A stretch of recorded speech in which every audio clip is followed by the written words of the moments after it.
شاید وہ کرنل فریدی اور عمران سے مایوس ہو چکے تھے، اسی لیے اب وہ ان دونوں کا دماغ حاصل کر کے ان کا خاتمہ کرنا چاہتے تھے۔ وہ بڑے اطمینان سے چلتے ہوئے ٹپ ٹاپ کے حال میں داخل ہوئے۔ انہوں نے عمران کو ایک میز پر دیکھا جو کہ ویٹر سے گفتگو کر رہا تھا۔ وہ دونوں اس پر توجہ دیے بغیر ایک میز کی طرف بڑھ گئے۔ وہ ابھی کرسیوں پر بیٹھ ہی رہے تھے کہ عمران کی میز پر کھانا سرو کر دیا گیا۔ جلد ہی ایک ویٹر ان کے بھی قریب آ گیا۔ 2 کپ کافی لے آؤ، سنگھی نے ویٹر کو آرڈر دیتے ہوئے کہا تو ویٹر واپس چلا گیا۔ گو کہ انہیں بھوک لگی ہوئی تھی، لیکن اس وقت انہوں نے کھانے سے پرہیز کیا۔ عمران کسی بھی وقت کھانے کی میز سے اٹھ سکتا تھا، اسی لیے فی الحال ان کے پاس کھانے کا وقت نہ تھا۔ کچھ ہی دیر میں انہیں کافی سرو کر دی گئی۔ سنگھی اور تریسیا نے ایک نظر عمران کی طرف دیکھا جو کہ اس وقت کھانے میں مصروف تھا۔ وہ کافی پینے لگے۔ کسی وقت ان کی نظر عمران کی طرف اٹھ جاتی اور پھر وہ فوراً ہی نظریں ہٹا لیتے۔ وہ جان بوجھ کر پشت پر بیٹھے تھے، لیکن اس کے باوجود وہ گہری نظروں سے عمران کو نہیں دیکھ رہے تھے۔ جب عمران کھانے سے فارغ ہو چکا تو انہوں نے ایک شخص کو عمران کی میز کے قریب پہنچنے دیکھا۔ وہ شخص عمران کے قریب ہی بیٹھ گیا۔ عمران اور وہ شخص اس طرح باتیں کر رہے تھے جیسے وہ برسوں سے آشنا تھے۔ پھر کچھ دیر بعد انہوں نے عمران کو اٹھتے دیکھا۔ جب عمران ہال کے گیٹ سے باہر نکلا تو وہ دونوں بھی اپنی جگہ سے اٹھے۔ سنگھی نے ایک بڑا نوٹ میز پر ایک کپ کے نیچے رکھا اور وہ تریسیا کے ساتھ ہال سے باہر آ گیا۔ ہال سے باہر آ کر ان دونوں نے پارکنگ کا جائزہ لیا۔ عمران اپنی سپورٹس کار میں بیٹھ رہا تھا۔ وہ دونوں نارمل انداز میں چلتے ہوئے عمران کے کار کی طرف بڑھنے لگے۔ جلد ہی وہ کار کے قریب پہنچ گئے اور پھر انہوں نے سرخ سپورٹ کار میں جھانک کر دیکھا۔ عمران کا سر سٹیئرنگ پر ٹکا تھا۔ ان دونوں نے ارد گرد نظر دوڑائی اور کسی کو اپنی طرف متوجہ نہ پا کر وہ عمران کے کار میں سوار ہو گئے۔ تریسیا پچھلی سیٹ پر بیٹھی جبکہ سنگھی فرنٹ سیٹ پر بیٹھ گیا۔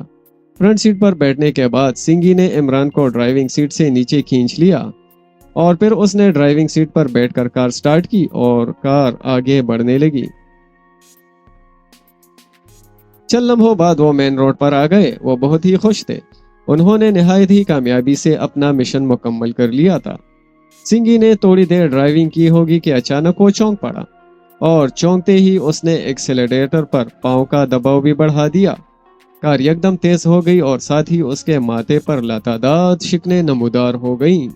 پیارے دوستو، امید ہے کہ آپ کو عمران سیریز کی کہانی سلور ایجنٹ پسند آ رہی ہوگی۔